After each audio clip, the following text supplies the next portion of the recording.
Olha, todos os dias a gente influencia e é influenciado, né? Isso faz parte da vida, das nossas relações. Mas qual é a linha? Onde é que uma conexão boa, saudável, vira outra coisa? Algo mais prejudicial. É exatamente isso que a gente vai ver agora. A anatomia da manipulação tóxica.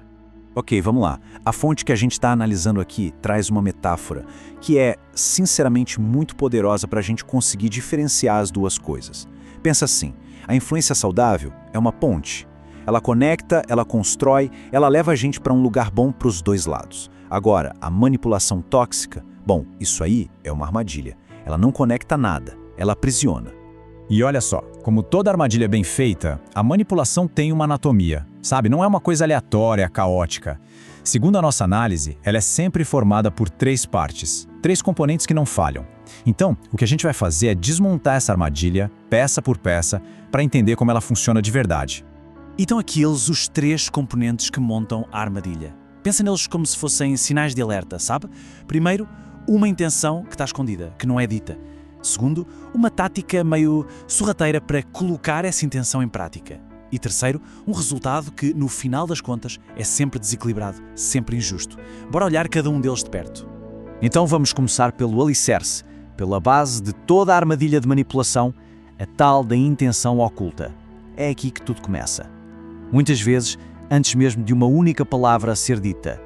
O que é genial nesse ponto é a clareza da diferença. Numa ponte, o destino é claro, é compartilhado, todo mundo sabe para onde está indo. Agora, numa armadilha, o verdadeiro objetivo de quem manipula, bom, esse não é colocado na mesa. Existe uma agenda secreta, uma falta de transparência, que é o primeiro ingrediente fundamental da manipulação. Mas é claro, né? Uma intenção escondida por si só não faz nada. Ela precisa de um mecanismo, de algo que a coloque em ação. E é aí que entra o segundo componente, a tática sorrateira. Essas são as ações, as palavras, sabe, os métodos meio dissimulados, desonestos, que são usados para atingir aquele objetivo secreto. É a engrenagem que faz a armadilha disparar. E isso nos leva à peça final do quebra-cabeça, o teste de fogo para identificar a manipulação.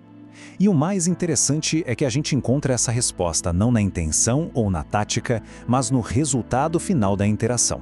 A pergunta a se fazer é bem simples. No fim das contas, quem paga o preço? A fonte aqui é muito direta nesse ponto. A manipulação tóxica nunca, mas nunca termina num empate ou numa divisão justa. A consequência, como a citação deixa bem claro, é um jogo onde só um ganha. E o outro lado sempre arca com quase todo o custo, seja esse custo emocional, financeiro, de energia, o que for. E esse gráfico aqui, olha, ele mostra essa ideia de um jeito perfeito. Na influência saudável, o custo e o benefício são mais ou menos divididos, a balança fica equilibrada. Já na manipulação tóxica, nossa, a balança pende de um jeito brutal para um lado só. O manipulador leva o benefício, enquanto a outra pessoa paga um preço totalmente desproporcional. Ok, então agora que a gente já sabe como a armadilha é montada, a pergunta de $1 milhão é: e aí, o que a gente faz com essa informação? A fonte sugere que o poder não está em contra-atacar com táticas complicadas. Não. O poder está num primeiro passo muito mais básico, o simples ato de reconhecer o padrão. Essa citação é, talvez, a ideia central de toda esta análise. A clareza é a ferramenta mais poderosa que existe. A partir do momento em que se consegue ver a intenção oculta, a tática sorrateira e o resultado desequilibrado, a armadilha começa a perder a força. A consciência por si só já desarma a manipulação. Então vamos só recapitular essa estrutura uma última vez, para ficar bem claro. A anatomia da armadilha sempre vai ter esses 3 componentes, tá? Uma intenção que é oculta, uma tática que é sorrateira e um resultado que é desequilibrado. Conseguir identificar esse trio, essa é a chave de tudo. E isso nos deixa com uma pergunta para a gente pensar. A análise nos diz que reconhecer o padrão é o primeiro passo para desarmá-lo. Certo, mas isso levanta uma questão fascinante, né?